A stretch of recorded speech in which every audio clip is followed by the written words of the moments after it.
Bismillahirrahmanirrahim. Assalamualaikum warahmatullahi wabarakatuh.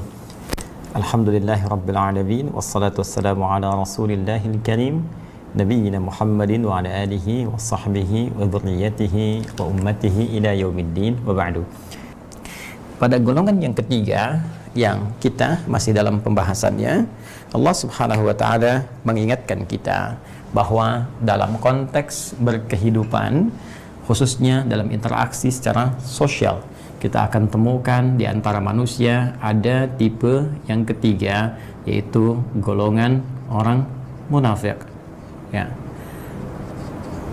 Kita telah uraikan di ayat ke-8, Allah ingatkan, wa minan nasi may yaqul, dan di antara sekian manusia dalam interaksi sosialmu, ketika engkau berinteraksi dengan mereka, may yaqulu, ada orang yang bahkan menyatakan kepadamu, ada orang yang mendeklarasikan, amanna, kami adalah orang yang beriman.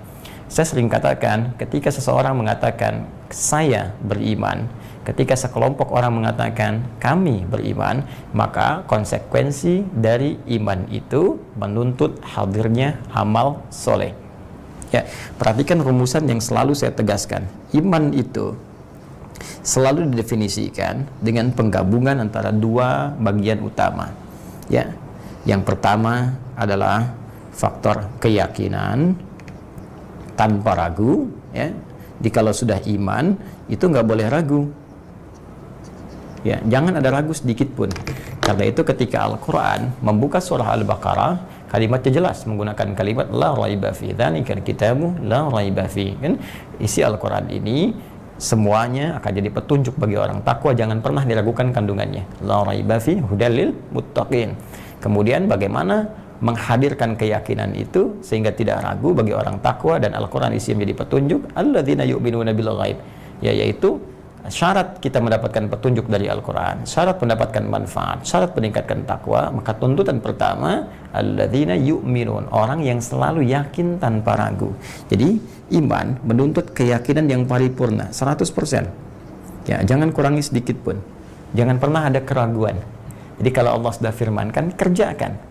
Ya, kalau Allah sudah firmankan, yakini, jauhi keraguan walaupun cuma 0,000 sekian persen. Yakin tanpa ragu. Nah, keyakinan tanpa ragu ini akan ditunjukkan lewat pembuktian. Pembuktiannya itu yang disebut dengan amal.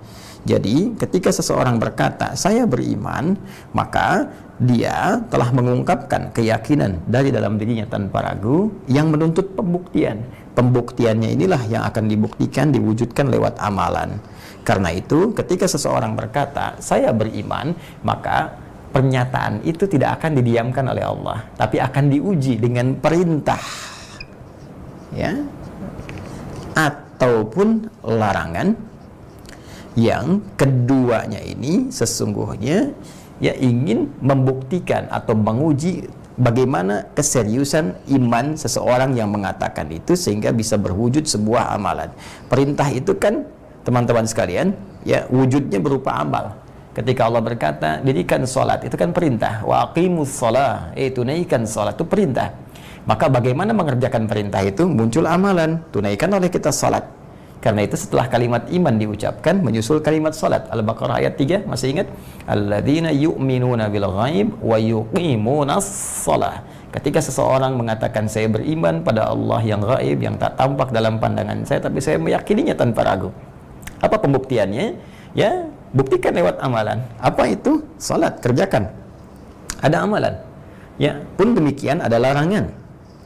Ya, ya ayyuhalladzina amanu, hai orang-orang yang telah menyatakan beriman, ya, yakin tanpa ragu. La yashar qaumin qaum. Ya, jangan saling mencela. La yaghtab ba'dukum ba'dha. Jangan saling bergosip, jangan bikin hoax, gitu kan? Jangan berselisih dan sebagainya. Itu larangan. Jangan makan yang haram, jangan mencuri, jangan korupsi, jangan minum khamar, ya, jangan mabuk dan sebagainya. Itu perintah yang sifatnya melarang, sehingga disebut dengan larangan. Ya, maka dibuktikan lewat tindakan kita, disebut dengan amalan. Amal ini yang menunjukkan kebenaran iman seseorang, tasdiq. Ya, jadi ditetapkan dengan diucapkan dengan lisan, ya, kemudian ditetapkan oleh hati dan dibuktikan lewat seluruh tindakan kita, perilaku kita, perbuatan kita. Nah, persoalan orang munafik itu dia berkata dengan lisannya. Ini lisannya berkata, saya beriman, saya yakin kok tanpa ragu, cuma persoalannya keyakinan ini ternyata bertolak belakang dengan perbuatannya. Ini yang membedakan orang munafik dengan orang kafir, orang yang ingkar, orang yang menutup diri. Orang yang menutup diri, sudah keduanya tidak ada, yakin tidak ada, karena memang ragu, ya, karena memang menolak, bukan hanya ragu, menolak kan, menutup artinya ya menutup hubungan, tidak ada ketersambungan, memutus, ya, sehingga disebut dengan kafar, ya, ditutup. Baik, karena dia menutup, dia tidak yakin. Karena tidak yakin, ya wajar tidak ada amalan. Makanya orang-orang yang kafir misalnya, dia tidak sholat, dia tidak berzakat, dia tidak puasa, karena memang tidak punya keyakinan. Ya, karena itu ketidakadaan keyakinannya tidak menuntut amal. Orang munafik berbeda, dia berkata, wa minan nasi wa yaqulu amanna. Dia berkata, saya beriman. Perkataannya ini memberikan kesan bahwa ia punya keyakinan tanpa ragu, maka dituntut kemudian untuk membuktikan lewat amalan. Amalnya mana? Nah, disinilah persoalannya terjadi karena ada kontradiktif antara keyakinan dengan amalan yang dibangun. Tak sama antara amal dengan keyakinan yang dibangun. Dan celakanya ini yang paling berbahaya, ya, mereka menunjukkan seperti beramal. Ini persoalannya, ya, seperti beramal. Ya, karena kalau orang beriman, benar imannya, beramal, ya amal. Orang munafik tidak. Ya, yang paling berbahaya, jangankan di amalnya, di sininya pun, di keyakinannya pun, di sini ada persoalan. Ya, ada problem, ada penyakit. Saya pernah terangkan di pertemuan lalu, masih ingat? Ya, yakin itu masalah hati. Ya, masalah jiwa. Segala yang terkait dengan keyakinan itu terkait dengan persoalan hati. Ya, tempatnya bukan di pikiran. Pikiran mencerna, pikiran mengolah, hati merasakan, meyakini. Tempatnya di hati. Kita pernah sampaikan di dalam diksi Al-Quran yang dimaksud dengan hati, ya, secara spiritual, bukan hati dalam konteks fisikal. Ya, kabad, ya, dalam bahasa Arab seperti pernah saya terangkan di pertemuan lalu. Di sini disebut dengan qalbun. Ya, qalbun. Jamaknya disebut dengan qulub. Nah, persoalan, problem, penyakit yang menyertai hati bukan menyertai fisik, itu yang disebut dengan marad. Ya, nanti kita kuatkan juga dengan bacaan pada referensi tafsir yang kita coba akan kaji. Disebut dengan marad. Karena itu di ayat 10-nya Allah menegaskan fi qulubihim marad. Orang munafik ini bahayanya belum beramal saja keyakinannya sudah bermasalah. Ya, karena memiliki persoalan-persoalan penyakit di dalamnya, dan bukan penyakit fisik. Penyakit-penyakit yang bahkan meragukan apa yang mereka yakini sehingga tidak sempurna dalam beramal. Ini yang paling bahaya, karena seperti kamuflase, terlihat seperti orang sholat, hanya ada penyakit dari dasar penunaian sholatnya sehingga menjadikan sholatnya tidak benar, salah orientasi. Ya, seperti orang sholat tapi ternyata merencanakan sesuatu yang tidak baik. Seperti orang yang mau baca Al-Quran tapi ternyata arahnya bukan ke sana, ada sesuatu yang disembunyikan. Seperti orang kelihatan mau ta'lim tapi ternyata bukan itu tujuannya, ada hal lain ya siapkan. Ini yang paling berbahaya. Baik ya, nampak seperti orang beramal, sesungguhnya mengarahkan pada sesuatu yang tidak benar. Nah, ini lebih berbahaya dibandingkan dengan orang kufur. Karena orang kufur jelas kelihatannya. Ini hitam, ini putih, kita bisa bedakan. Yang ini putih, ini hitam. Tapi ketika dicampurkan di dalamnya persoalan, ini bahaya. Saya ilustrasikan misalnya, Anda bisa bedakan susu dengan kopi. Ya, sekarang susu seperti ini, aromanya ada, tercium, baik. Warnanya misalnya putih, jelas. Kopi secara umum, warnanya hitam. Saya katakan, coba mana kopi? Anda tunjukkan ini kopi. Mana susu? Ini susu. Anda bisa bedakan, ini susu, ini kopi. Jelas. Tapi ketika Anda diberikan satu susu warnanya putih, di dalamnya diberikan racun misalnya, racun yang sangat berbahaya, ya, racun yang taruhlah tidak terlihat langsung, arsenik misalnya, tiba-tiba dioleskan, tiba-tiba diberikan di situ, tak nampak, baunya tak terasa. Itu seperti kelihatan susu tapi di dalamnya ada racunnya. Kita bisa membedakan antara susu dengan kopi secara langsung, namun sulit membedakan susu yang teracuni, kopi yang teracuni. Seperti itulah bahayanya orang munafik, sehingga penting untuk diselamatkan. Ya, sehingga tidak larut dalam perbuatan itu. Ini clue-nya, ini indahnya Islam. Jadi Islam itu memberikan solusi, bukan memberikan vonis. Ya, bahkan ancaman-ancaman yang datang untuk akhirat sesungguhnya mengajak untuk taubat. Ya, bukan ingin memberikan beban. Begitu cara bacanya. Sehingga seseorang tidak memvonis dirinya, dia keluar dari keadaan itu. Jadi kalau ada orang-orang yang kena penyakit ini, begini cara mengobatinya. Dan kita ketika berinteraksi dengan mereka, seperti ini secara elegan berinteraksi dengan mereka. Itu poinnya. Ya, karena itu teman-teman sekalian, di antara keindahan Islam, kemudian Al-Quran memberikan satu pernyataan yang sangat tegas, deskripsi yang sangat jelas dengan mengatakan orang munafik bahayanya adalah ya jangankan sampai ke fase amalnya, tapi dalam keadaan keyakinannya pun di hati mereka ada problem yang harus diselesaikan. Ya, disebut dengan marad. Coba kita lihat dulu bagaimana para ulama kita memberikan penjelasan. Ya, seperti yang pernah kita sampaikan di pertemuan lalu, kita belum bacakan kitabnya. Sekarang coba kita akan cek keterangannya. Ya. Bismillahirrahmanirrahim. Wa qala Abdurrahman bin Zaid bin Aslam, ya, dan ya, Abdurrahman bin Zaid bin Aslam kemudian menyampaikan fi qulubihim marad. Ini yang saya baca tafsir Ibnu Katsir, kita masih tafsir Ibnu Katsir. Ya, nanti kalau sebagian kita telah uraikan, kita coba ambil kitab tafsir yang lain sehingga nanti kita bisa melihat perbandingan-perbandingan dan kelengkapan-kelengkapan dari pernyataan para ulama yang tersambung sanadnya kepada Rasulullah SAW. Qala, beliau berkata, hadza maradun fid din wa laysa maradun fil ajsad. Yang dimaksud marad di sini adalah marad dalam konteks ad-din, dalam konteks definisi agama, dalam konteks syariat, ya, yang diterangkan oleh agama, bukan terkait dengan penyakit fisik. Ini yang pernah saya sampaikan di masa lalu, ya kan? Orang-orang yang sakit fisik disebut dengan daun, penyakitnya, obatnya disebut dengan dawa. Ya, sudah pusing, ya, maradul asnan, misalnya sakit gigi, ya, atau misalnya wajah, sakit perut, ya, dan seterusnya. Jadi ini hal-hal fisikal disebut dengan penyakitnya, dawa, obatnya. Tapi kalau kita ingin menunjuk pada diksi Al-Quran terkait dengan sakit dalam konteks pengertian syariat, ya, dalam hal ini adalah penyakit yang menyemai di dalam hati, di dalam jiwa. Maka di sini disebutkan hadza maradun fid din, yang dimaksudkan di sini penyakit dalam konteks keagamaan. Ya, apa artinya? Didefinisikan oleh syariat yang menyertai hati. Seperti apa? Riya misalnya. Ya, seperti apa? Sum'ah. Riya itu pengen kelihatan orang. Ya, jadi kalau pengen kelihatan Allah disebut ihsan namanya, ihsan. Hadis Muslim nomor hadis yang ke-8. Ketika Nabi SAW ditanya oleh malaikat Jibril alaihissalam, beliau berjawab, ya, ditanya oleh malaikat Jibril, mal ihsan, apa itu ihsan? Kata beliau, an ta'budallaha ka'annaka tarah, fa in lam takun tarahu fa innahu yarak. Engkau menjadikan aktivitasmu, ya, ibadahmu hanya karena Allah saja.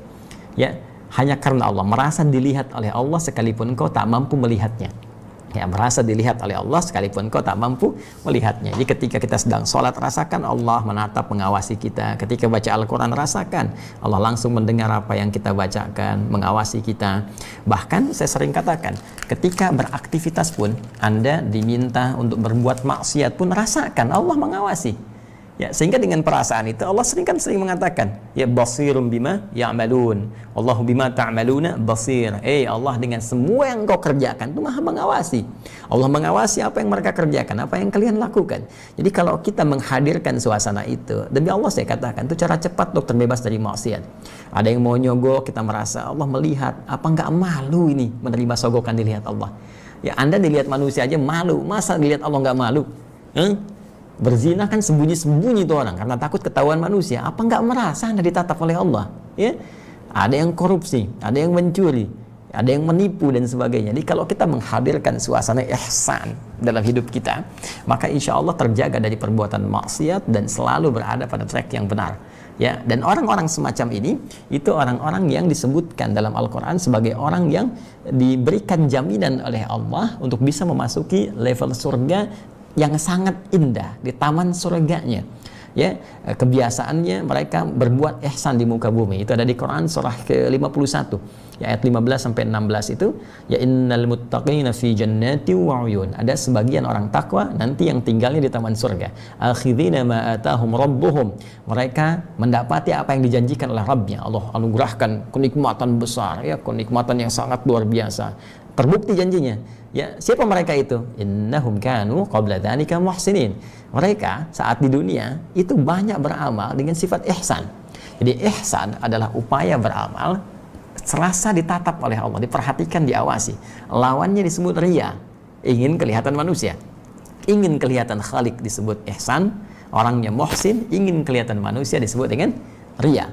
Jelas ya? Ingin terdengar ya oleh manusia disebut dengan sum'ah. Ini penyakit-penyakit hati. Ya, hakad, hasad ya. Wa min syarri hasidin idza hasad. Hasad penyakit hati. Ya, bukan akal tempatnya, tapi di hati. Iri hati. Makanya disebut iri hati. Belum pernah dengar kan iri akal?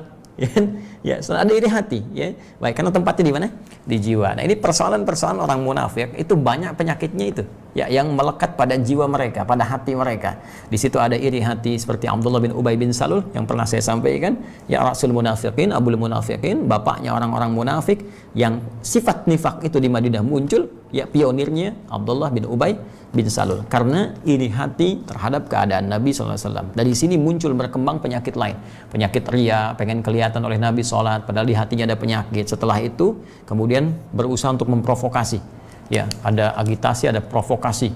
Ya sekarang ada propaganda, ini bisa berbeda. Agitasi baru mengajak, ya provokasi ngajak sambil ngarahkan, ya propaganda sudah merubah pemikiran seseorang. Nah ini tiga-tiganya sudah terjadi di masa Nabi SAW, dipelopori oleh Abdullah bin Ubay bin Salul. Nah ini berbahaya. Jadi kembali teman-teman sekalian, ini yang disebutkan oleh diantaranya Abdurrahman ibn Zaid ibn Aslam rahimahullah. Kemudian wahumul munafiqun wal marad asyak alladhi dakhalahum fil Islam fazadahum Allahu marada. Ya, jadi ini yang menimpa orang-orang munafik, yaitu melekatnya penyakit-penyakit di jiwa mereka. Sedangkan akumulasi dari penyakit-penyakit tadi, dari riyakah, kemudian dari hasadkah, dari sum'ahkah dan sebagainya, ini yang akhirnya melahirkan keraguan ya dalam pengamalan nilai-nilai syariat Islam. Jadi kalau sholat nggak sempurna, nanti kita akan lihat ya, innal munafiqina yukhadi'una Allah wa khadi'uhum wa idza qamu ila as-salati qamu kusala yura'una an-nasa wa la yadhkuruna Allah illa qalila. Jadi bahkan disifati oleh Allah Subhanahu wa taala secara langsung, teman-teman sekalian. Bagaimana sifatnya? Kata Allah, orang-orang munafik itu, ya Allah, itu kalaupun ibadah, zikir cuma sedikit aja secukupnya, yang penting selesai, yang penting sholat, yang penting kelihatan oleh orang, ya, yang penting kelihatan pakai peci, yang penting kelihatan pakai kerudung, yang penting kelihatan ya bergerak dan sebagainya. Tapi tujuannya berbeda. Wala yadhkurunallaha illa qalila, dan mereka tidak berzikir kepada Allah. Zikir di sini banyak. Ya, bisa sholat dalam konteks ini, ya. Karena tadi ayatnya idza qamu ila sholati qamu kusala, malas-malasan, salatnya malas. Ya karena kepentingan tertentu aja, karena ada kondisi tertentu baru sholat, ya karena ada kondisi tertentu baru misalnya ya baca Al-Quran, baru pakai kerudung, baru pakai jilbab, ya baru pakai peci. Nah ini hati-hati nih ya, hati-hati. Jadi saya juga mengingatkan karena sayang saya, dan kita mendoakan, dan kita tidak perlu memvonis siapapun karena kondisi-kondisi ini biasanya itu ada cipta kondisi yang dibuat oleh setan. Setan itu mengkondisikan beberapa kondisi-kondisi tertentu yang bisa mengarahkan seseorang mendapati sifat-sifat kemunafikan. Apa diantaranya? Yang diwariskan seperti Abdullah bin Ubay bin Salul pernah mendapatinya. Ya, apa itu? Dia pingin kekuasaan tahta, dia pingin harta benda. Ya, ada lagi nanti di aspek pengetahuan, ya dan sebagainya. Betapa banyak orang-orang yang terjebak dengan sifat nifak itu ketika berebut tahta, berebut harta, bahkan dalam konteks pengetahuan. Ya hati-hati karena ini musim pilkada nih, ya hati-hati karena pemotretan tertentu misalnya pakein kerudung aja, pakein peci aja, karena di sini pemilihnya banyak yang muslim tapi tujuannya berbeda, dan kita doakan semoga tidak terjadi seperti itu. Kita lanjutkan kembali masih dalam kajian surah Al-Baqarah tentang golongan ketiga orang-orang munafik. Kita telah bacakan tadi dari sebagian pendapat para ulama tentang persoalan utama dari kalangan orang munafik yang memiliki penyakit nifak, yaitu terdapat penyakit dalam hati atau jiwa-jiwa mereka. Penyakit ini spesifik disebutkan oleh Allah di ayat ke-10 di surah Al-Baqarah dengan redaksi yang sangat tegas, fi qulubihim marad. Dalam jiwa-jiwa mereka terdapat penyakit. Tadi telah kita bacakan bahwa yang dimaksud dengan marad yaitu marad fid din wa laysa fil ajsad. Yang dimaksud dengan marad di sini adalah penyakit yang menyertai hati dan jiwa mereka, bukan dalam konteks penyakit-penyakit fisikal. Nah, ini ada yang menarik, kita akan coba lanjutkan dulu. Apa perbedaan orang beriman? Ya, kondisi hatinya bagaimana dengan orang munafik, dan kondisi hatinya seperti apa? Nah, ini ada pernyataan yang sangat menarik mengutip apa yang difirmankan oleh Allah Subhanahu wa taala. Di sini tidak disebutkan langsung referensi surah dan ayatnya, tapi kita bacakan terlebih dahulu, kita akan temukan insyaallah. Baik. Kemudian alladzi dakhalahum fil Islam fazadahumullahu marada qala zadahum rijsa. Ya. Jadi orang-orang munafik ini jika mereka tidak bertobat karena ada akumulasi penyakit di jiwa mereka. Tadi ada riyanya, tadi saya contohkan riya itu dalam kasus ketika mereka sholat. Yura'unan nasa wa la yadhkurunallaha illa qalila. Mereka itu kalaupun sholat, mereka mencoba untuk menunaikannya dengan malas-malasan dan riya. Hanya karena motivasinya pengen kelihatan orang saja. Karena motif tertentu. Ya, itu yang tadi diutarakan di Quran surah keempat An-Nisa dari ayat 142 itu ke bawahnya. Ya innal munafiqina yukhadi'una Allah wa huwa khadi'uhum. Ini tafsir yang sangat jelas dari Al-Baqarah ayat ke-9. Yukhadi'una Allah walladzina amanu wa ma yakhda'una illa anfusahum wa ma yash'urun. Innal munafiqina. Siapa mereka yang tadi mencoba menipu Allah dan orang-orang beriman itu? Innal munafiqin. Ya, sungguhnya mereka adalah orang-orang munafik. Yukhadi'una Allah ya wa huwa khadi'uhum. Mereka mencoba mengelabui Allah tanpa sadar mereka yang terkelabui. Ya, kemudian mereka mencoba menunaikan salat untuk menunjukkan mereka beriman. Wa idza qamu ila sholati qamu kusala, tapi malas-malasan karena niatnya beda. Ya, apa yang ada dalam jiwa mereka? Yuraunan nas, mereka hanya ingin dilihat oleh manusia saja. Kalau ini tidak diobati, maka nanti akan terjadi komplikasi penyakit-penyakit nifaq dalam jiwa, ngumpul tuh. Ya, kalau sudah riya muncul hasad, ya, muncul hiqad, muncul sum'ah, muncul macam-macam. Kalau sudah terakumulasi dalam jiwanya, maka bertambahlah kemudian nilai-nilai keburukannya, ya, penyakit-penyakit buruknya. Itu yang disebut dengan rijsun. Ya, kita bacakan di sini teman-teman sekalian. Ini waqara, dan kemudian beliau membacakan itu firman Allah Subhanahu wa taala. Ini surah At-Taubah, ya, surah ke-9 dari ayat 124 pertengahannya sampai dengan ayat 125. Yang ada tafsirnya di sini tidak langsung disebutkan, referensinya kita turunkan. Bismillahirrahmanirrahim. Fa ammal ladzina amanu fazadathum imana wa hum yastabshirun. Adapun orang-orang yang beriman itu, jika turun satu surah kepada mereka, bahkan satu ayat, kan? Bahkan keterangan dalam Al-Quran, keterangan dalam hadis-hadis Rasulullah SAW, orang yang imannya benar, imannya sejati, itu bertambah keimanan mereka. Ya, bahkan tegas di Quran surah ke-8 misalnya, Al-Anfal, di ayat yang kedua. Allah menegaskan, innamal mu'minuna alladzina idza dzukirallahu wajilat qulubuhum wa idza tuliyat alaihim ayatuhu zadathum imana. Ya, wa ala rabbihim yatawakkalun. Innama itu menggunakan adatul hasri. Ya, huruf pembatas yang membatasi hukum pada golongan tertentu saja. Ini spesial, ya, innama ini. Jadi kalau sudah ada innama, maka kalimat yang akan disampaikan, informasi yang akan dijelaskan setelahnya ini bersifat spesifik, khusus, terbatas, ya. Saya seringkali menggunakan contoh yang sangat terang, misalnya di Quran surah ke-9 At-Taubah, ya, di ayat ke-60 itu. Kita sering katakan bahwa para mustahik zakat yang berhak menerima zakat itu hanya ada 8 golongan. Hanya ada 8 golongan dan tidak diperkenankan di luar 8 golongan itu. Ya, siapa golongan yang 8 itu? Ya, maka disebutkan di At-Taubah ayat ke-60. Innamas shadaqat. Sungguh zakat itu yang punya nilai-nilai kebaikan dan membuktikan kebenaran iman seseorang hanya boleh dikeluarkan, ya, pada golongan berikut: lil fuqara, bagi orang-orang fakir, wal masakin, orang-orang miskin, ya, wal amilina 'alaiha, dan orang-orang yang fokus kemudian merawat atau mengelola zakat, ya, yang fokus mengelola zakat saja sehingga dia tidak bisa mengerjakan pekerjaan lain. Ya, jadi fokus ke situ saja, maka berhak mendapatkan bagian dari zakat itu, ya, untuk penghidupan dirinya. Wal mu'allafati qulubuhum, dan orang yang hatinya terlembutkan untuk cenderung kepada Islam. Boleh jadi ada yang belum muslim tapi dia senang mendengar tausiah, ingin belajar tentang Islam, banyak tanya, boleh disupport lewat zakat. Ya, misalnya kalau dia mampu, tidak harus dalam bentuk uang, bisa jadi misalnya dalam bentuk CD keislaman, majalah Islam dan sebagainya. Atau ada spesifik orang baru masuk Islam, masih lemah jiwanya, ditinggalkan keluarganya, tidak mendapatkan sokongan dari kerabat-kerabatnya, dibantu dengan zakat, boleh. Wa fir riqab, ya, orang-orang yang berada dalam perbudakan, orang-orang yang dikendalikan oleh orang-orang tertentu sehingga memerlukan pembebasan dan bantuan. ya, wal gharimin, orang-orang terikat, terlilit oleh utang piutang yang dibenarkan secara syar'i dalam konteks syariat, bukan dalam konteks dunia, ya. Seperti orang yang support madrasah, ya, tiba-tiba perusahaannya bangkrut, ya, kemudian tidak nyambung lagi, dia kesulitan, boleh dibantu. Bukan dalam konteks kredit motor, ya, kredit mobil, nah itu bukan, ya, itu dain namanya. Dan wa fi sabilillah, ya, fi sabilillah wa ibnis sabil.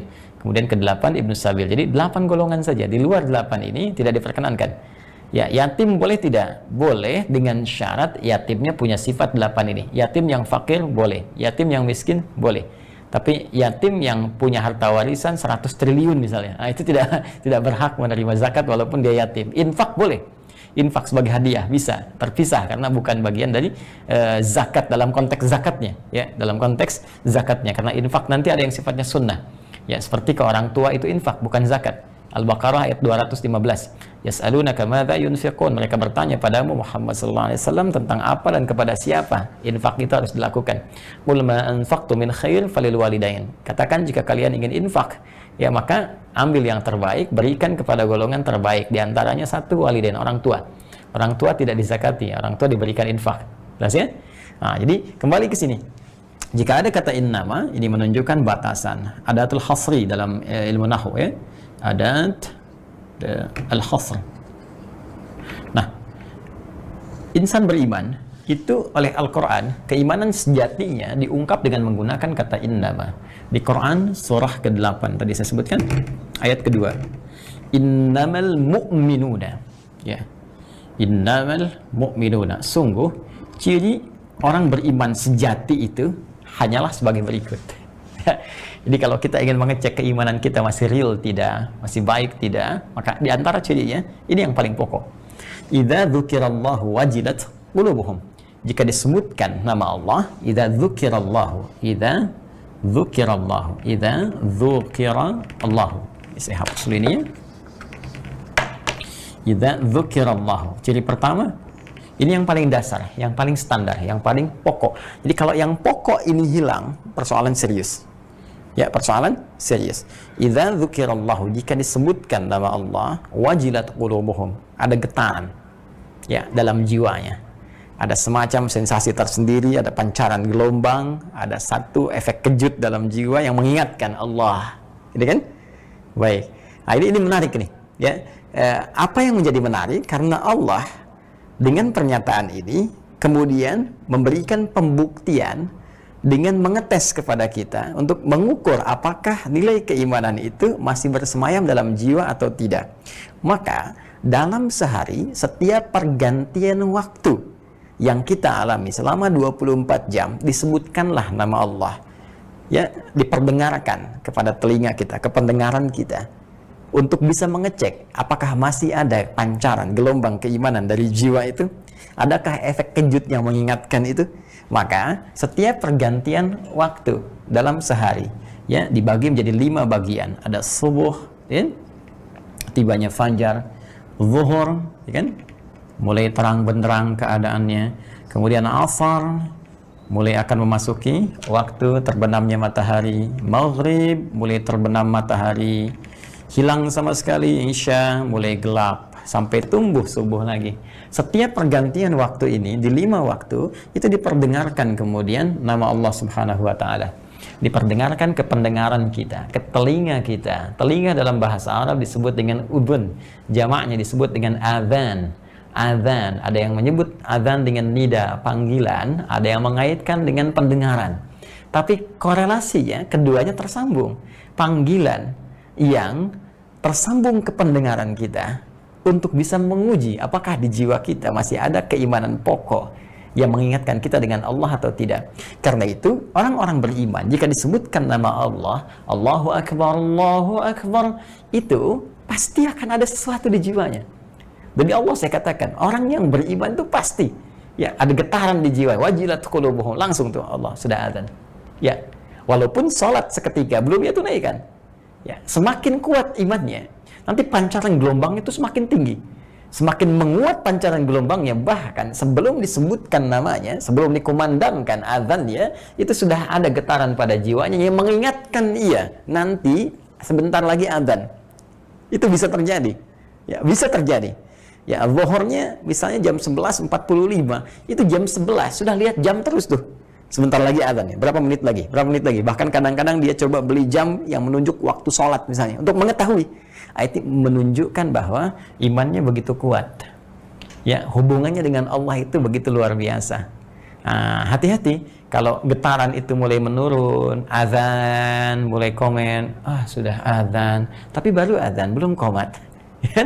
Selesai qomat, ya Allah qomat, tapi baru qomat, duhurnya kan masih 2 jam lagi. Nah ini menunjukkan ada persoalan di jiwa. Ya, ada persoalan. Semakin tidak peduli, semakin menunjukkan imannya telah tergadaikan dengan urusan dunianya. Itu mesti hati-hati. Kemudian kalau ini direspon dengan amalan, ya apa di antara amalannya? Amalannya bisa membaca Al-Quran, bisa sholat, bahkan bisa mendengar. Yang paling dahsyat, orang beriman itu dengan amalan tadi, itu ada perubahan pada karakteristiknya, pada jiwanya, pada peningkatan amalnya. Ya, perhatikan baik-baik. Wa idza tuliyat alaihim ayatuhu. Ya, tadi kalau di At-Taubah ayat 124 sampai 125, ya, itu jika diturunkan satu surat, ya, unzilat surah, jika diturunkan satu surah. Kalau di Al-Anfal ayat yang kedua, itu ayat tuliyat alaihim ayatuhu, ya, beberapa ayat saja. Bahkan 1-2 ayat, semakin tinggi imannya, zadathum imana. Ini perbedaan antara orang yang mukmin sejati, ya, mukmin sejati. Jadi kalau imannya sejati, imannya benar, real imannya, maka ketika dibacakan ayat-ayat Allah, ini dalam konteks amal, ya, dalam konteks amal, zadathum imana, amalan yang dia kerjakan itu menambah iman. Ini ciri khas orang beriman, menambah iman. Wa ala rabbihim yatawakkalun, karena bertambah imannya, maka hubungannya pun dengan Allah semakin menguat. Tawakal itu ketersambungan dengan Allah, kepercayaan yang kuat, ya. Karena itu ketika Anda selesai mengerjakan tugas, Anda yakin dengan Allah, hubungkan diri Anda dengan Allah untuk berserah diri, itu tawakal namanya. Fa idza faraghta fansab wa ila rabbika farghab. Jika telah tuntas mengerjakan satu urusan, siapkan yang lain, wa ila rabbika farghab, maka tawakal, bermohon kepada Allah akan hasil yang terbaiknya. Ya, wa 'alallahi falyatawakkalul mu'minun, maka orang-orang beriman itu hubungan dengan Allahnya kuat. Nah, maka amalan yang dikerjakan oleh orang beriman itu bisa menguatkan imannya dan menjadikan hubungannya dengan Allah semakin terikat, semakin kuat. Karena semakin kuat itu yang muncul apa? Bahkan sebelum menunaikan ibadah dia telah bersiap, dan keadaan jiwanya selalu membentengi ia dari perbuatan maksiat. Ya, jangankan untuk melihat, ya, baru ada arah-arah ke situ saja mau diperlihatkan, hatinya sudah mengingatkan jangan sampai matahari terjebak maksiat, telinga terjebak maksiat sampai ke ujung kaki. Itulah mukmin sejati. Nah, adapun orang munafik, diteruskan ayatnya. Adapun orang munafik, kita bacakan kembali, nyambung ke ayat 125-nya. Sebelumnya, wahum yastabsyirun, dan mereka merasa bahagia. Ya, orang beriman tadi, orang beriman sejati. Jadi ciri orang beriman sejati, satu tadi, getaran di jiwanya kuat, ya. Kemudian dengan beramal itu meningkatkan keimanannya, semakin dekat dengan Allah. Wahum yastabsyirun, dan mereka gembira. Di salat itu gembira.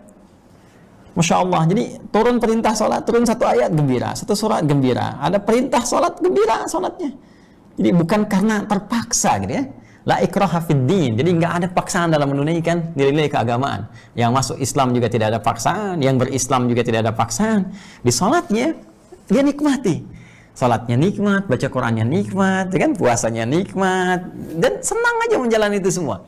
Bahkan ada suasana ketika terkumpul halawatul iman, kenikmatan iman, maka ibadah-ibadah sunnah pun kalau tertinggal tuh gelisah, ada yang nggak enak, ada yang nggak komplit gitu. Nah, itu sesuatu yang sangat luar biasa. Wahum yastabsyirun. Wa ammal ladzina fi qulubihim marad fazadathum rijza. Nah, sedangkan ya, fa ammal ladzina fi qulubihim marad, sedangkan orang-orang di hati mereka ada penyakit, fazadathum rijsan ila rijsihim. Ini persoalannya. Tadi saya katakan orang-orang yang di hatinya ada penyakit itu orang munafik. Ya, fi qulubihim marad. Di Al-Baqarah ayat 10, fi qulubihim marad. Di At-Taubah ayat 125-nya ya disebutkan, fa ammal ladzina fi qulubihim marad fazadathum rijsan, ya. Maka orang-orang yang munafik itu, yang di hati mereka ada penyakit, justru amal yang mereka kerjakan, atau keterangan yang disampaikan oleh Al-Quran. Apapun itu. Ya, misalnya Al-Quran menerangkan tentang jilbab, Al-Quran menerangkan keutamaan tentang misalnya sholat, keutamaan zakat, keutamaan waris yang sesuai dengan syariat. Itu jadi problem. Ya, bertambah penyakitnya, bertambah keburukannya. Rijsun itu sesuatu yang kotor, yang buruk, rijsun. Ya. Innamal khamru wal maisiru, ya, wal azlamu, sungguh khamar itu, ya, judi itu, saling mengundi itu, mabuk-mabukan itu, rijsun mina amali syaitan, sesuatu yang kotor, yang buruk, ya, termasuk contoh langsung dari perbuatan setan. Fajtanibuhu, ya, maka jauhi itu semua. Jauhi supaya kalian mendapatkan rahmat Allah Subhanahu wa taala. Jadi perbuatan-perbuatan seperti mohon maaf, ya, tadi disebutkan judi, mirasantika, ya, hal-hal yang buruk tadi itu disebutkan oleh Al-Qur'an dengan diksi rijsun, ini. Sesuatu yang kotor, sesuatu yang buruk. Jadi biasanya gini, kalau sesuatu yang buruk hadir dalam jiwa, terbawa oleh arus darah kita mengalir pada seluruh tubuh, maka lahir tindakan yang buruk. Khamar. Kenapa disebut buruk? Ya, istilahnya khamar. Jadi sekarang masuk ke narkoba itu khamar. Ya, karena definisi awalnya ma yahmurul aqla, sesuatu yang bisa merusak kepada fungsi akal yang benar.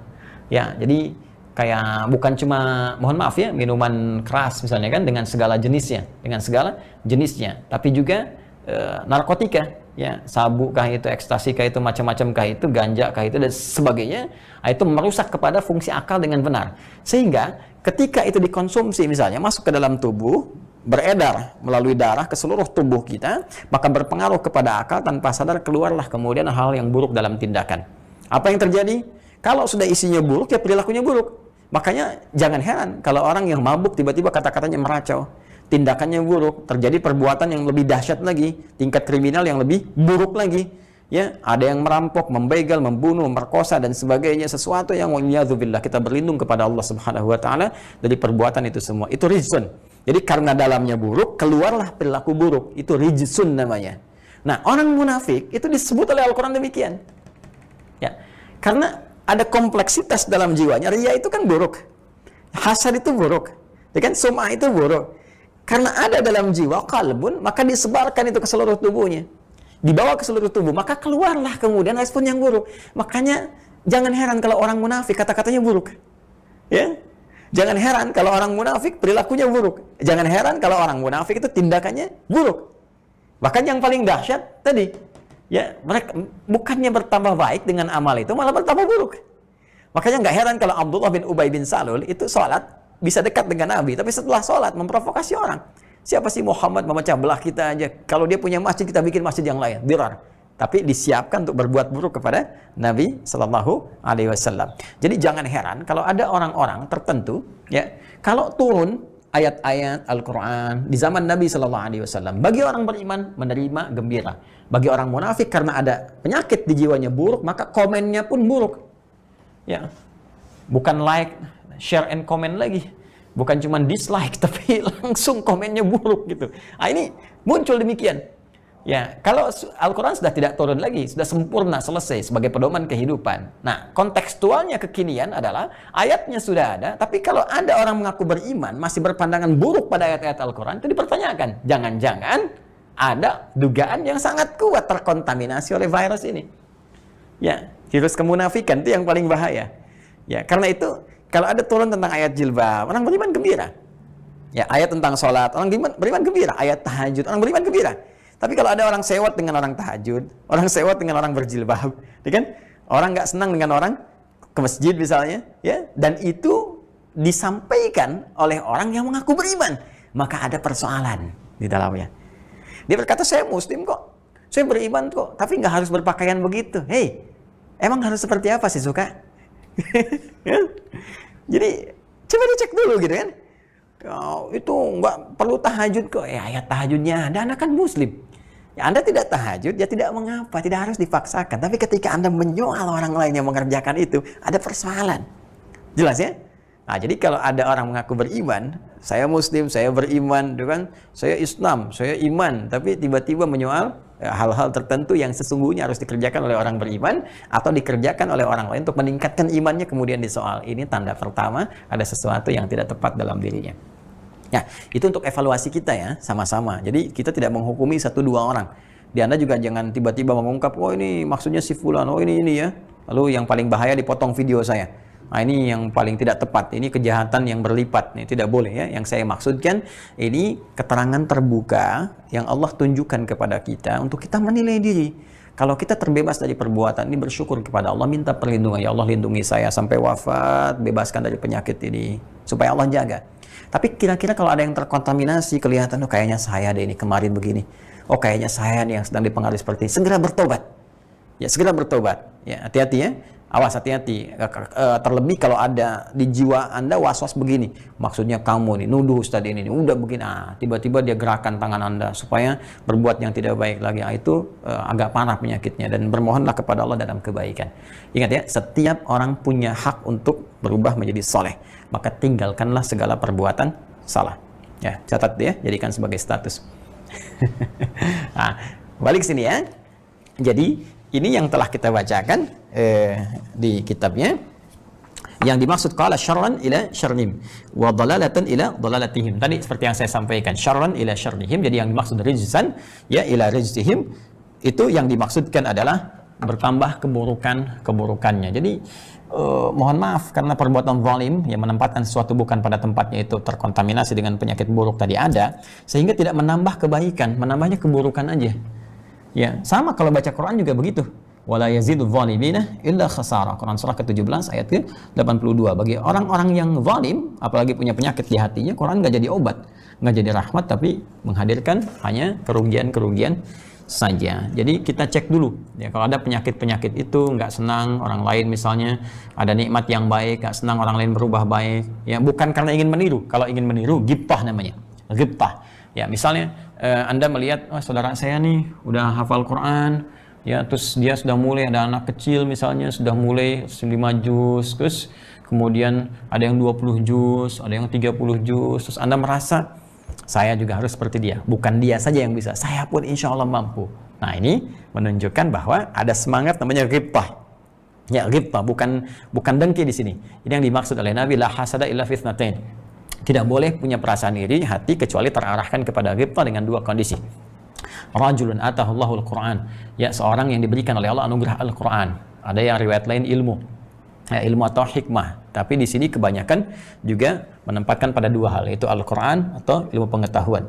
Kemudian dia mengamalkannya, ya, mengamalkan. Karena orang ahli Quran dia amalkan baik dalam sholatnya, dari dalam perbuatannya. Ana al-laili wa atrafan nahar, siang malam dia mencoba menjadi ahli Quran yang baik. Kalau ahli ilmu yang baik. Kemudian rajulun atahullahul mala, ya, seorang yang Allah anugerahi ya harta benda.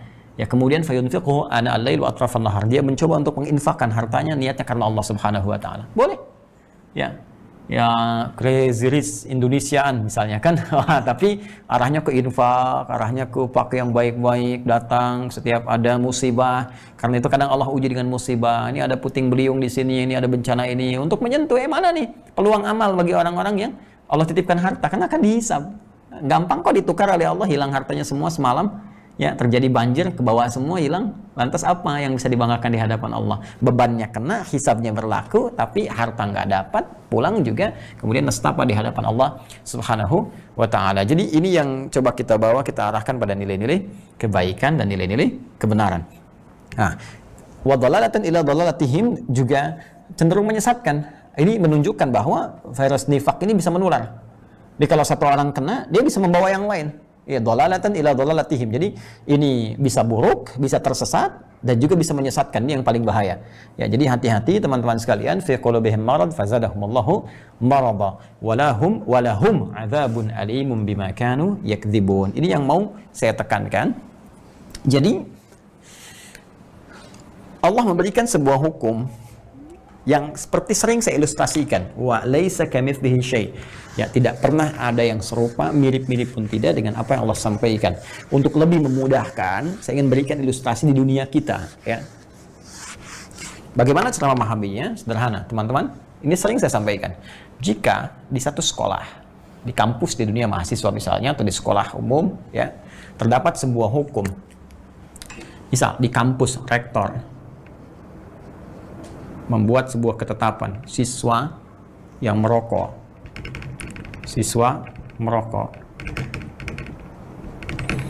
akan mendapat peringatan, SP1. Dilakukan sekali lagi, SP2. Lakukan sekali lagi, DO, drop out, dikeluarkan dari kampus. Selesai, kan? Nah, tiba-tiba ada satu siswa merokok. Oke? Dapat peringatan. Dia merokok lagi, peringatan.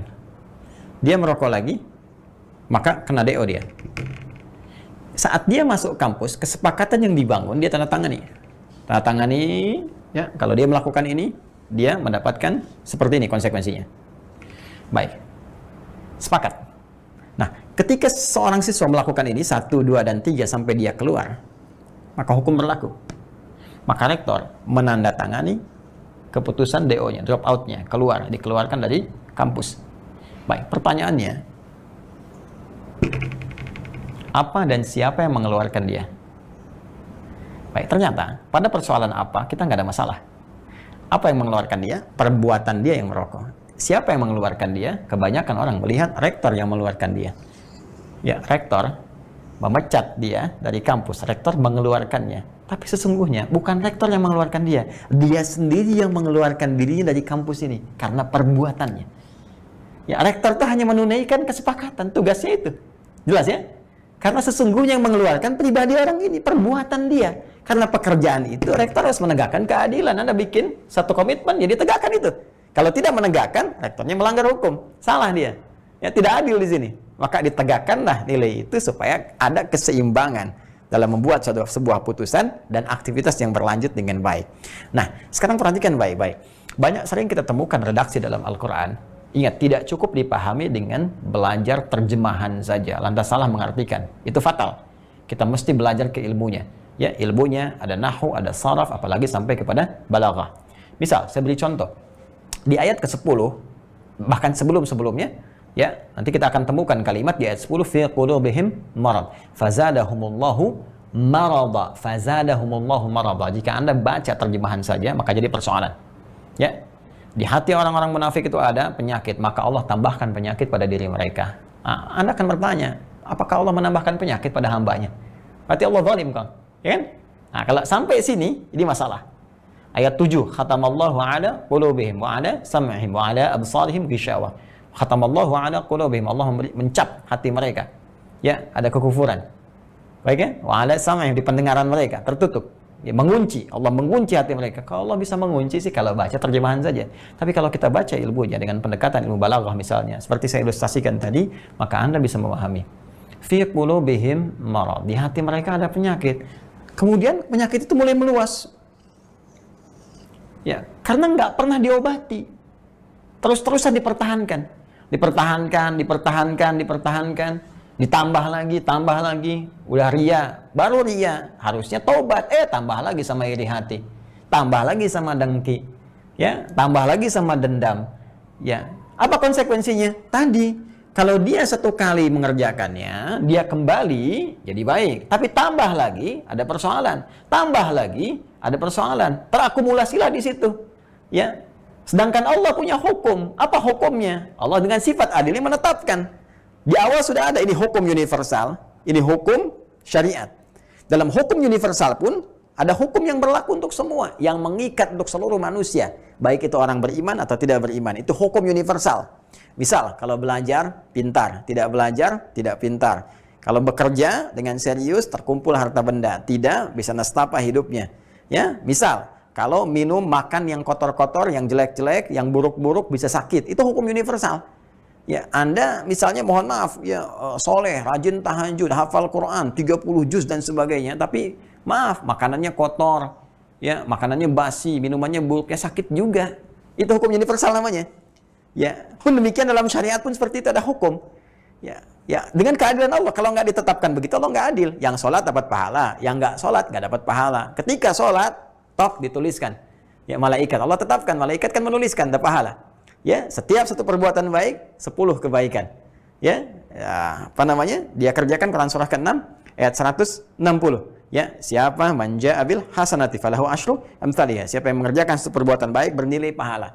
Ya, hasanah itu perbuatan baik yang punya nilai pahala. Ya, salat itu disebut hasanah. Ya, innal hasanati yudhibnas sayyiat. Sungguh perbuatan-perbuatan baik itu salat yang dimaksudkan. Quran surah ke-11 ayat 114. Ya, aqimis salata tarafain nahar wa zulafan minal lail. Innal hasanati yudhibnas sayyiat. Tunaikan salat dengan sempurna. Ya, dari subuh sampai dengan isya'nya. Ya, dari 2 siang tadi ketemu zuhur sampai subuh sampai dengan ke asar, kemudian wa zulafan minal lail maghrib ke isya'. Ya, ini semua disebut dengan hasanat. Innal hasanati yudhibnas sayyiat. Perbuatan-perbuatan tadi salat namanya hasanah. Jadi hasanah itu adalah perbuatannya baik yang punya nilai pahala. Nanti di akhirat pahalanya ditimbang. Itu yang menjadikan bekal kita layak untuk mendapatkan rahmat Allah untuk dimasukkan ke surga. Makanya kita bermohon semua perbuatan dunia kita punya nilai hasanah. Ya, kalau bicara jadi hasanah ada pahalanya, menatap ada hasanah pahalanya, bekerja ada hasanah, itu kan supaya nanti punya nilai di akhirat ditimbang. Karena itu kita sering berdoa, Rabbana atina fid dunya hasanah wa fil akhirati hasanah wa qina adzabannar. Itu Al-Baqarah ayat 201. Ya, karena itu Anda sebut dengan sapu jagat. Ya, sapu jagat, menyapu yang kotor-kotor kemudian dapatkan pahala sejagat gitu kan. Nah, jadi teman-teman sekalian, kembali kepada tadi, ketika dia mengerjakan semua nilai-nilai kebaikan, ya dituliskan oleh Allah. Pun demikian orang yang bermaksiat pun ya harus dengan keadilan Allah tertuliskan. Faman ya'mal mithqala dzarratin khairan yarah wa man ya'mal mithqala dzarratin syarran yarah. Yang baik sekecil apapun diperlihatkan, yang buruk kalau nggak tobat dituliskan nampak. Pun demikian orang munafik kalau bertambah buruk, ada ketetapan Allah. Ya ini bertambah, Allah harus tetapkan karena dengan perbuatan dia. Kalau dia mau taubat, ditutup oleh Allah, dihapuskan. Tapi karena dia nggak mau taubat, ya hukum Allah berlaku, ditetapkanlah karena perbuatan dia sendiri. Persis. Fazadahumullahu marada. Jelas ya? Jadi bukan Allah yang sengaja tambahkan begitu. Allah nggak menzalimi hambanya. Wa mallahu ya bidzallami lil abid. Allah nggak mungkin berbuat zalim kepada hambanya. Tapi perbuatan dia yang menjadikan kemudian Allah berbuat adil dengan menetapkan ini kamu terakumulasi keburukannya. Ya, kalau dia nggak mau tobat, perhatikan, maka ancamannya dahsyat. Walahum adzabun alimun bima kanu yakdzibun. Ya, mereka diancam dengan siksa yang pedih. Jadi teman-teman tuh ada azim, ada alim, itu beda ya. Ada azim. Nah, ini ya. Ada alim, ini beda. Bukan alim ya, alim. Ingat ini hamzah ya. A. Hamzah. Ini ain. Tuh. Ya? Ada ain, ada hamzah. Kalau ain makhrajnya sama dengan ha. Ini a, ha. Hamzah sama dengan ha. Sini ya, paling bawah. Adnal halaq.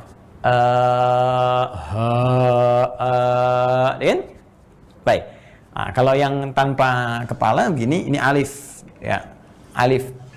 Tapi sering dipinjam dulu oleh hamzah untuk menunjukkan simbol hurufnya ya. Makanya kita sebut pertamanya alif, ba, ta, tha, hijaiyah. Ini asalnya sebetulnya alif ya, tapi dipinjam oleh hamzah sehingga majaz saja. Asalnya ini untuk menunjuk kepada alif karena dulu orang Arab belum menemukan simbol untuk hamzah sampai tiba Khalil bin Ahmad Al-Farahidi yang menemukan. Ketika dicek, Khalil itu luar biasa. Beliau yang menemukan ilmu arud, ahli pakar bahasa, sampai kitab itu banyak sekali.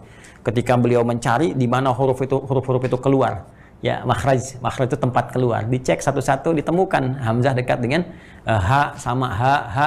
Kemudian tempatnya dekat dengan ain, ya ain. Karena dekat dengan ain, maka dicarilah yang mirip dengan ain, diambil kepalanya begini, tapi perutnya dibuang. Kalau ain kan ada perutnya begini, ya kan? Maka perutnya dibuang, maka inilah muncul hamzah.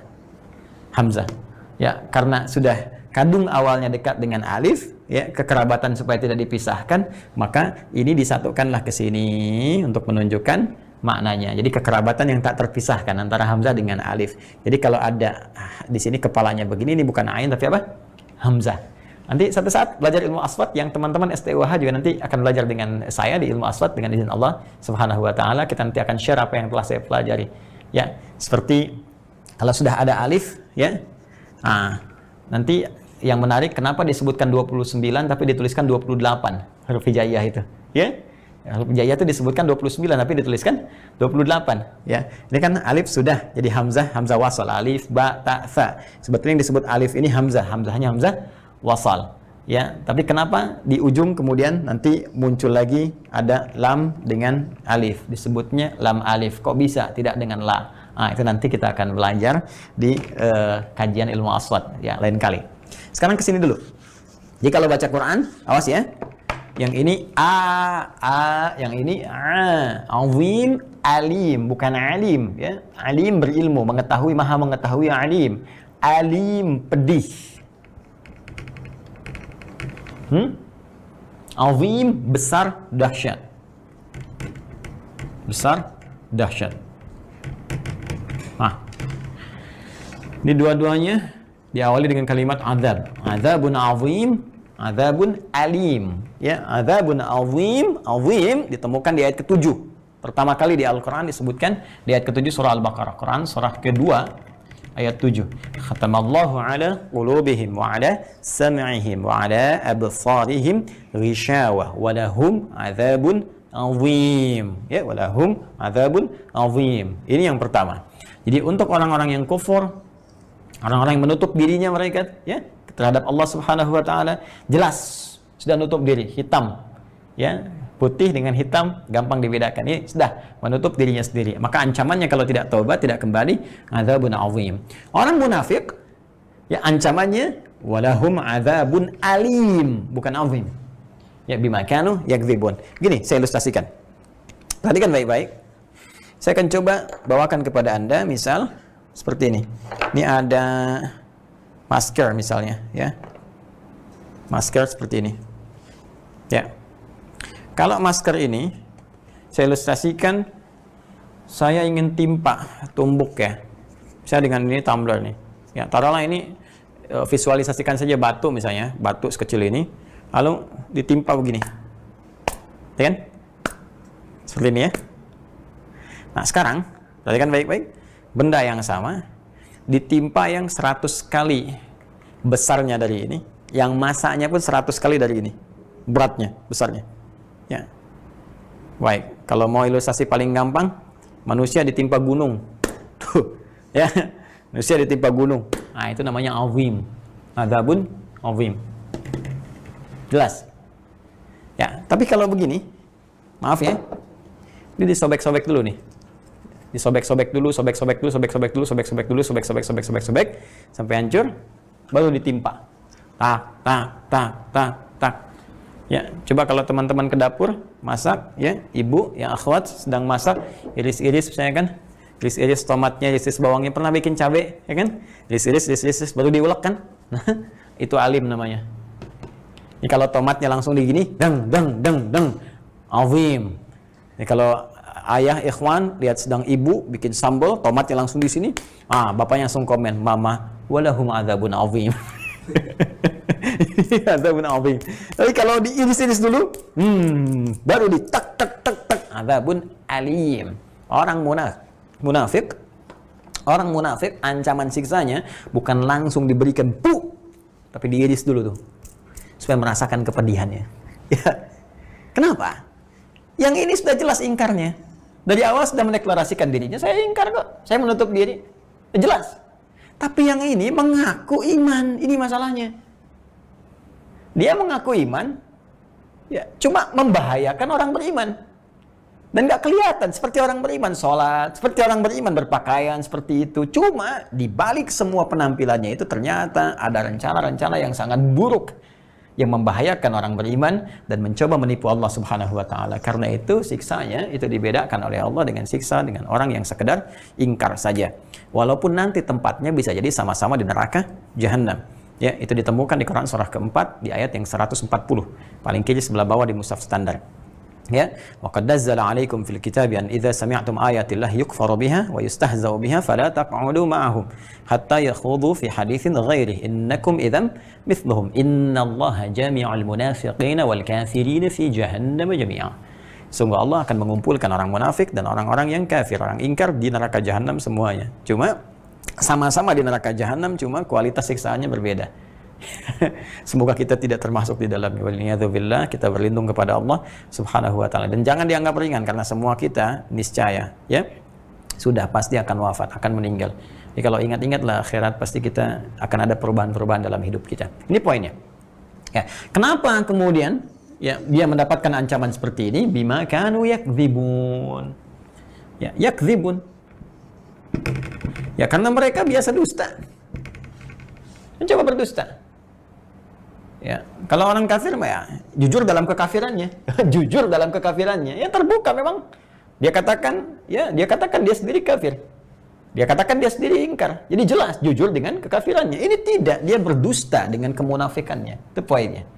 Jadi kalau ditanya kenapa orang kafir beda dengan orang munafik siksaannya, jawabannya sederhana. Karena orang kafir jujur dengan kekafirannya, sementara orang munafik dia berdusta dengan sifat munafiknya. Nah, bikin status, ya. Nah, ini paling berbahaya. Kita tinggalkan. Bahkan nanti ada yukadzibun, ya, dalam riwayat Qalun Warsh dari Imam Nafi' itu dibaca yukadzibun karena sering terbiasa berdusta. Ya, dusta dengan sholatnya, pura-pura sholat padahal motifnya yang lain. Dusta dengan pakaiannya, pura-pura berpeci, pura-pura berkerudung, ya, pura-pura baca Quran, pura-pura haji, ya, padahal dusta dengan itu semua. Pura-pura umrah, dusta dengan itu semua. Jadi kalau hati-hati kalau agama sudah digunakan sebagai etalase dunia, ya, tampilan-tampilan fatamorgana yang tidak jelas, maka ancaman yang muncul dari Allah seperti ini. Saya ingatkan jangan potong video saya ya, untuk ditempelkan pada hal-hal tertentu atau fenomena-fenomena yang muncul, karena yang saya maksudkan bukan itu. Hati-hati, yang saya maksudkan adalah ajaran umum yang harus kita berhati-hati. Ini penting saya ingatkan karena sekarang sangat mudah sekali ya orang memotong-motong sesuatu dan sebagainya sehingga menghadirkan persepsi yang berbeda, dan itu salahnya fatal. Ya, saya ingatkan salahnya bisa fatal. Baik, ini poinnya teman-teman sekalian. Ada yang ingin saya tegaskan di ayat ke-9. Ini cukup menarik untuk kita kaji. Sifat orang munafik yang mencoba mengelabui Allah itu dan segelintir orang-orang beriman, ya, mereka ditampilkan oleh Allah dengan redaksi khada'a yukhadi'u, kemudian ditutup di akhirnya dengan wa ma yash'urun. Ya, kita baca kembali Al-Baqarah di ayat ke-9. Yukhadi'unallaha, ya, ulangi, yukhadi'unallaha, ada walladzina amanu wa ma yakhda'una illa anfusahum wa ma yash'urun. Perhatikan baik-baik. Di pertemuan lalu saya sampaikan khada'a dengan khada'a itu berbeda dari segi pemaknaannya, keluasan maknanya. Walaupun nanti dari segi infinitif kata asalnya itu memiliki kesamaan sama-sama dari kata khuda'ah. Ya kan? Al-khada'a atau khuda'ah. Baik, yang satu nanti itu masih murni khada'a yakhda'u, yang satu mendapatkan penambahan satu huruf dengan alif, ya, dengan sighah atau mufa'alah, makna mufa'alah, fa'ala yufa'ilu, yaitu khada'a yukhadi'u. Secara letter luck kemarin telah kita jelaskan, ya, khada'a ada usaha untuk menipu. Khada'a ya memang menipu atau dia tertipu dengan dirinya sendiri. Karena itu kita terjemahkan kemarin yukhadi'unallaha. Mereka mencoba untuk menipu, mengelabui Allah Subhanahu wa taala, wa ma yakhda'una illa anfusahum, padahal yang tertipu diri mereka sendiri. Wa ma yash'urun, tanpa mereka sadari. Nah, kemarin belum saya lengkapi dengan makna mufa'alahnya. Mufa'alah itu saling, ya, saling. Karena sebab akibat, ya, karena sebab akibat, karena sebabnya si A begini, si B menjadi begitu. Perhatikan baik-baik teman-teman supaya lebih mudah untuk dipahami. Bismillah.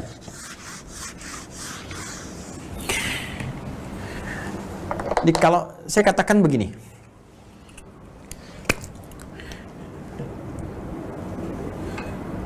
ada di ilmu saraf, ya, di saraf itu tentang perubahan kata, ya, ya, fa'ala, ya, dapat penambahan satu huruf, gitu, ini alif, ya, aliful mufa'alah, tambahan alif. Jadi kalau di formulasi ilmu saraf itu supaya semua mudah derivasinya diketahui, maka punya timbangan wazan formulasi yaitu fa, ain dan lam begini. Ya, nanti ada fa'ala yaf'ilu, fa'ala yaf'ulu, fa'ala yaf'alu. Nanti ini kata dasarnya. Ditimbang di sini untuk memudahkan. Misal nanti jalasa misalnya kan, duduk atau berpindah ke posisi tinggi. Jalasa. Nanti dilihat timbangannya di sini untuk menentukan derivasi. Misalnya fa'ala yaf'ilu, maka di sini jalasa yajlisu, ya, fa'ala yaf'ilu fa'lan, jalasa yajlisu jalsan wa jilsatan fa huwa jalisun wa zaka majlis, ya. Nanti setiap perubahan Anda kalau hafal satu aja, ini satu kosakata verb dalam bahasa Arab itu sama dengan setidaknya kurang lebih hafal 12, ya, jalasa duduk, yajlisu akan duduk, jalisun orang duduk, majlisun tempat duduk. Gampang kan? Jadi satu bisa apa? 12 kosakata. Tapi jangan dicampur aduk, jangan dicampur-campur bahasa Arab dengan bahasa Inggris.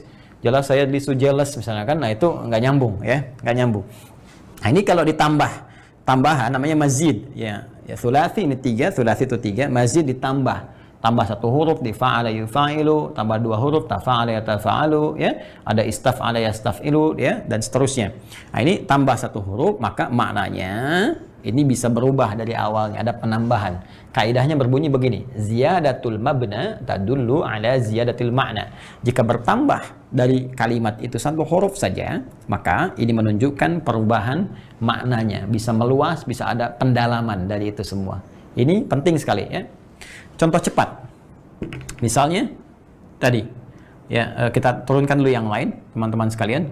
Khasama, berselisih, ya.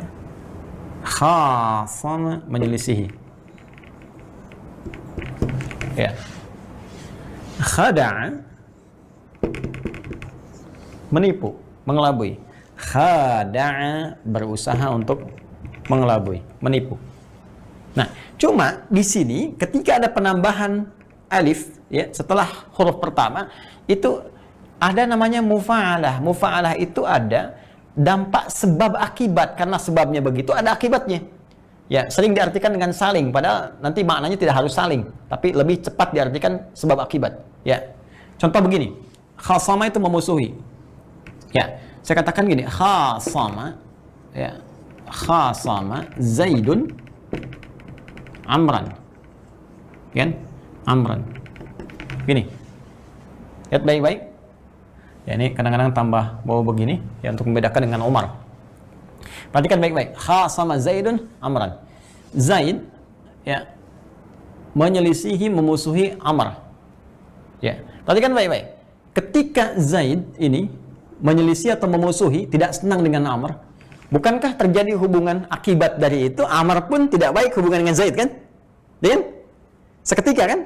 Baik, jadi ketika Zaid punya hubungan yang tidak baik, berusaha memusuhi dengan Amr dan sebagainya, maka respon dari Amr pun akan terpengaruh. Ya, bisa menjadi tidak baik dalam konteks yang umum sifatnya. Ya, ketemu, akhirnya nggak nyapa, gitu kan? Akhirnya apa yang terjadi? Amr mau nyapa, nggak disapa sama Zaid, nggak dijawab sama Zaid. Lama-lama apa yang terjadi? Lama-lama jadi nggak nyaman. Maka akibat, sebab karena Zaidnya bersifat demikian, maka muncul akibat dari responnya Amr. Itu yang disebut dengan mufa'alah. Jelas ya? Baik. Apa yang ingin saya sampaikan dengan ini? Yang ingin saya sampaikan, ketika orang-orang munafik mencoba menipu Allah, diksi Al-Quran yang digunakan menggunakan kata khada'a yukhadi'u, menggunakan formulasi ini. Khada'a yukhadi'u. Tuh. Khada'a yukhadi'u. Yukhadi'u, karena ini menggunakan formulasi ini, fa'ala yufa'ilu mufa'ala, maka secara otomatis perbuatan yang dikerjakan oleh orang munafik yang mencoba menipu Allah akan mendapatkan akibat yang sampai dari Allah Subhanahu wa taala. Ya, apa akibatnya? Di ayat 10 itu, walahum adzabun alim. Mereka diancam dengan siksa yang pedih. Jadi kalau ditanya kenapa Allah menyiksa mereka dengan siksa yang pedih, sebabnya karena mereka ini mencoba menipu Allah, berbuat yang tidak pantas dan nggak pernah taubat. Ya, perhatikan. Ya, antara pernyataan ayat 9 dijawab di ayat ke-10 dan sebab akibatnya ditemukan dalam satu kata saja. Itulah pentingnya belajar bahasa. Ya. Jadi, ketika Allah menetapkan ancaman untuk mereka, bukan karena Allah ingin mengancam, karena perbuatan mereka. Karena Allah dengan sifat rahimnya lebih banyak memberikan peluang kepada hamba untuk mendapatkan kasih sayangnya dibandingkan meraih azabnya. Karena rahmat Allah berada jauh di atas siksaannya. Kecuali kalau hambanya memang pengen disiksa, itu masalahnya. Ya, sedangkan rahmat Allah sudah ditawarkan. Jadi kalau ada orang munafik diancam dengan siksaan tadi, yang disalahkan jangan Allah, karena memang hukumnya sudah begitu, karena sebabnya mereka berbuat seperti itu. Ya, wa ma yash'urun, dan mereka tidak menyadari kalau mereka itu sedang salah, harusnya ngoreksi diri gitu. Ya, di Quran itu ada redaksi la yash'urun atau ma yash'urun, ada redaksi la yaqilun, ada redaksi la ya'lamun. Itu berbeda. Ya, di Al-Baqarah 170 misalnya la yaqiluna. Ya walau kana abahum la yaqiluna syai'an wa la yahtadun wa idza qila lahum ittabi'u ma anzalallahu qalu bal nattabi'u ma alfayna ay wajadna ma alayhi aba'ana. Ya, walau kana abahum la yaqiluna syai'an, la yaqilun. Di ayat 104 di Al-Maidah menggunakan la ya'lamun. Awalau kana aba'uhum la ya'lamun. Ya, jadi ada la ya'qilun, la ya'lamun, la yash'urun. Apa bedanya? Ya, kalau syu'ur itu dengan indera perasa. Makanya dari sya'ara yash'uru, syu'uran itu perasaan, rasa. Jadi indera perasa yang dimaksudkan itu secara fisik indera kita, yaitu ada telinga pendengaran, kan, mata penglihatan, kulit untuk merasakan dan sebagainya. Ya, makanya kalau misalnya gini, saya tiba-tiba saya sedang ceramah begini, tak sadar misalnya, tak sadar teman saya, sahabat saya misalnya Ahmad ada di belakang saya. Ya, maksud saya katakan, wallahi ana la asyur bi anna Ahmad wara'aya al'an. Saya nggak sadar ternyata Ahmad ada di belakang saya. Misalnya, ada sya'ara yash'uru. Nggak sadar di sini maksudnya apa? Saya nggak lihat dengan pandangan saya dia ada di sini. Saya nggak dengar suaranya, kan? Jelas ya sampai di sini, teman-teman sekalian? Baik, kalau la ya'qilun itu akalnya, fungsi akal, fungsi nalarnya itu yang tidak digunakan. Ya, itu yang tidak digunakan. Jadi dia bisa melihat, dia mendengar. Tapi informasi yang sampai lewat pendengaran, karena pendengaran sumber informasi, dan lewat penglihatan, ini juga sumber informasi, ya tidak mampu dicerna oleh akalnya dengan baik. Ya, dengan unsur kesengajaan kalau buruk. Ya, kalau tidak sengaja itu lemah akal namanya. Ya, tapi sengaja dibelokkan, sengaja dialihkan pada yang buruk. Ya, belajar ilmu hukum, alih-alih ini kan mendengar, banyak melihat, banyak baca, alih-alih digunakan pada yang baik, ternyata digunakan pada yang buruk. Maka ini redaksi Qur'annya menggunakan kalimat la ya'qilun atau afala ta'qilun. Al-Baqarah 44 ayat ke-44, surah kedua ayat ke-44. Atamuruna an-nasa bil birri wa tansawna anfusakum wa antum tatluna al-kitab. Ya, afala ta'qilun. Kamu pandai menyuruh manusia untuk berbuat suatu kebaikan, merintahkan dia A, B, C dan sebagainya. Ya, tapi kamu nggak ngerjakan. Sementara kamu tahu itu, kamu sering baca, kamu tahu, kamu dengar infonya. Afala ta'qilun. Di mana otak kamu? Di mana akal kamu? Terus ya? Jadi kalau la yash'urun, ya, atau ma yash'urun, itu artinya nggak sadar dengan apa yang mereka kerjakan itu padahal salah, kan? Baik? Atau dengan akibat yang mereka terima. Ya, kalau la ya'qilun artinya indahnya tidak digunakan, ya, atau indahnya digunakan tapi akalnya tidak mencerna itu dan diarahkan pada yang buruk. Kalau la ya'lamun itu lebih dahsyat lagi, seakan-akan akalnya memang tidak berfungsi. Jadi indra tidak digunakan, akal tidak digunakan, dan seakan-akan Allah mengatakan, fungsi kalian semua ini apa? Seakan-akan akal nggak ada fungsinya. Ya, tidak ada beda dengan binatang dan sebagainya. Itu celaan yang sangat dahsyat. Celaan yang sangat dahsyat. Jadi ketika mereka mengatakan di Al-Maidah ayat 104, hasbuna ma wajadna alaihi aba'ana, kami nggak mau kok. Dakwahnya Muhammad SAW sudah cukup bagi kami apa yang kami dapatkan dari nenek moyang kami. Nah, karena mereka sudah cukup, ya, dijawab oleh Al-Quran. Awalau kana abahum la ya'lamuna syai'a. Gimana kalau nenek moyang kamu tuh akalnya nggak berfungsi? Itu lebih dahsyat karena mereka menggunakan hasbuna, cukup bagi kami. Mereka aja nggak ada akalnya kok kamu ikutin. Ya, mirip-mirip orang yang mengatakan misalnya, ya ada ajakan tertentu, ayolah ikut sini aja daripada sholat, mendingan kita ngerjain ini nih. Kamu ini tahu nggak? Sholat itu bagus buat kamu. Udahlah, saya juga udah tahu nih. Dari dulu kami itu disuruh bukan ngerjakan sholat, kerjakan ini nih. Dari dulu kakek moyang kami, maka ada bahasa kita. Tahu nggak, kakek moyang kamu aja nggak pintar. Kakek moyang kamu aja nggak ngerti, masa kamu mau ikutan nggak ngerti? Itu maksudnya. Nah, apa yang ingin saya sampaikan? Yang ingin saya sampaikan, orang-orang munafik ketika disebut oleh Allah, mereka mencoba menipu Allah. Dan karena sebab itu, mereka mendapatkan akibat, ancaman dari itu. Dan kalimatnya menggunakan wa ma yash'urun, bukan wa ma yaqilun, bukan wa ma ya'lamun. Kenapa? Karena mereka sadar dengan akalnya. Mereka gunakan akal mereka, dipengaruhi oleh penyakit hati. Hatinya masuk ke dalam akalnya, maka digunakanlah akalnya dengan penyakit, arahan penyakit tadi untuk mengelola sumber informasi pada nilai-nilai keburukan. Ini yang fatal. Mereka mengira dengan itu mereka akan mendapatkan keuntungan, tapi tanpa sadar. Itu tak terlacak oleh indera pendengaran mereka, oleh penglihatan mereka, bahwa di balik itu badai ancaman Allah sedang disiapkan untuk menghantam mereka. Kecuali mereka bisa adakan perisai dengan semua itu dengan menggunakan taubat untuk kembali kepada Allah. Jelas ya? Jadi inilah kenapa Allah menggunakan kalimat wa ma yash'urun, bukan menggunakan kalimat wa ma yaqilun atau wa ma ya'lamun, karena mereka sendiri mengelola semua itu dengan akalnya tapi diarahkan pada yang buruk. Dan Allah ingin memberikan sifat ketika azab itu datang, maka sudah tidak akan tersaring lagi oleh penglihatan mereka saking dahsyatnya, dan tersaring oleh pendengaran mereka saking dahsyatnya. Kalau sudah masuk neraka, maka pendengaran, penglihatan udah nggak berfungsi lagi. Langsung datang seketika, boom, selesai. Ya, ini yang paling berbahaya.